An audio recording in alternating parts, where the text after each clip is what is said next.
come to the middle of April, and you probably know what that means. It means that it is county tax assessment season. It's a super important time of year. A lot of people think that the most important time of year is when tax bills come out at the end of the year. That's when we start explaining to you guys about escrow accounts and if you're taken care of or not. But really, the most important time of year, if you own a home, is about right now, because you should have gotten a fancy bill in the mail. It's not a bill. Okay, first of all, it's not a bill. It's really not a bill, but it's an assessment of your value. Looks a little something like this. Okay, I'm gonna go over it here in a minute, but it's an assessment on what the county is valuing your home at as of January 1st of the current year, so 2024. What this does is it sets the value of your home on how it's going to be taxed at the end of this year. So while yes, the end of this year is going to be really important because we're going to have tax bills out, you're going to get a copy of that regardless of whether or not you escrow. This time of year is extremely important because this is right now is when the county that you live in is assessing the current value in which they're going to tax it once tax rates are set early fall.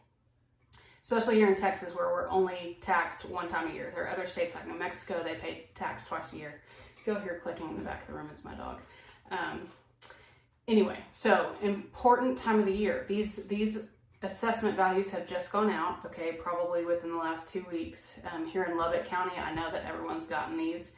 Don't throw these away. These are really important to look at. If you have purchased a home this year, you definitely want to make sure you're not going to be taxed at a value higher than what you bought your house for. I would say that you automatically have a cause to fight those property taxes, or protest them is the technical term. But I want to go over just kind of in detail with you guys a copy of one of these assessments. Here in Lubbock County, I can go over this example with you on a rental that I have. Just so that you guys can see kind of the important information, all right? And I've redacted some of my information on here as well, but you're gonna notice first thing up here says notice of appraised value, and it says underneath it it's not a bill. So I'm sorry that I said that, but it's really not a bill. And then it's also gonna have your contact information right here, okay? And then it's gonna give you the property address. So if you are an investor and you own multiple properties, you're gonna get multiple of these, okay? So you'll get property assessments for every property that you own. So make sure that you're paying attention to the specific property on this assessment, okay? Because you'll get one per property, okay? And then it's also gonna tell you it's for this tax year, okay? Effective January 1. So January 1 as in like 4 months ago, okay? And then it's gonna give you a comparison. It's gonna show you what it was assessed at last year, any exemptions and whatever else values that you have on here. Okay, so it's going to break down like the land value. It's going to break down the improvement values independent on here. If you have like outbuildings or accessory dwelling units, like a back house that you might rent out or something like that, it's going to value everything independently and give you a total value down at the end, okay? So this would have been 2023 value, and this is proposed tax year for 2024.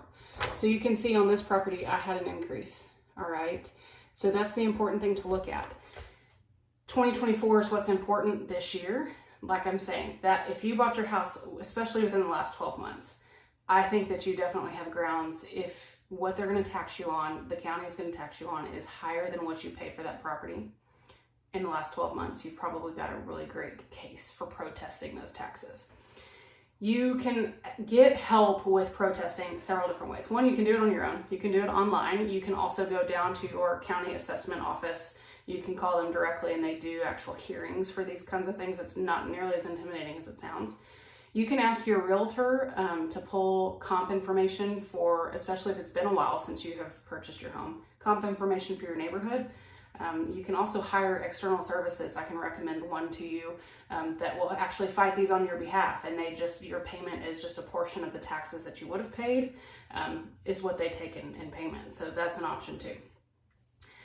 So then, all the small fine print, there's some interesting information in here that just kind of talks about kind of their maximums and how much that they can increase your taxable limits on values and those kinds of things. And then it's going to give you also a protest deadline, So you don't have all year to let the county know, hey, I want to protest my taxes.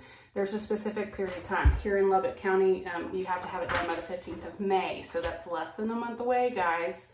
Less than a month away, that you need to make sure that you have let the county know that, hey, I don't agree with what you're going to tax me on this property. So If I didn't do your loan for you, I'm very sorry, but I'm happy to help and guide you in the right direction. If I did do your loan, happy to look at these with you. If you want to send them to me, we can absolutely take a look at it and see kind of what your appraised value was, what was your contract price. I'm still going to have copies of all of that if I did your loan within the last year. So happy to do that with you and get you pointed in the right direction. But be sure that you're not throwing this piece of paper away. Make sure that you look at it. If you settle on a valuation with the county that's higher than what you were anticipating, or higher than what you paid for your house, higher than what the valuation was last year, you can expect your taxes that are going to be due at the end of this year will be higher than what they were last year. And if that's the case, if you've got an escrow account, you may find that you're a little bit short in there next year. So we want to make sure you're fully prepared for that. If you have any questions about this, I'm here for you.